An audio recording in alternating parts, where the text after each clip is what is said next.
اللہ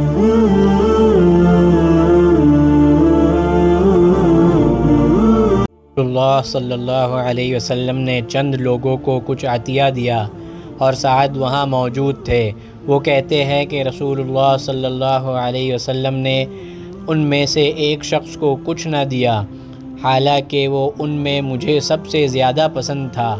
میں نے کہا، حضور آپ نے فلاں کو کچھ نہ دیا، حالانکہ میں اسے مومن گمان کرتا ہوں۔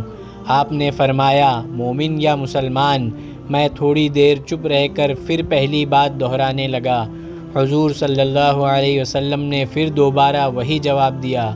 پھر آپ صلی اللہ علیہ وسلم نے فرمایا کہ اے سعد، باوجود یہ کہ ایک شخص مجھے زیادہ عزیز ہے، پھر بھی میں اسے نظر انداز کر کے کسی اور دوسرے کو اس خوف کی وجہ سے یہ مال دیتا ہوں کہ وہ اپنی کمزوری کی وجہ سے اسلام سے پھر جائے اور اللہ اسے آگ میں اوندھا ڈال دے۔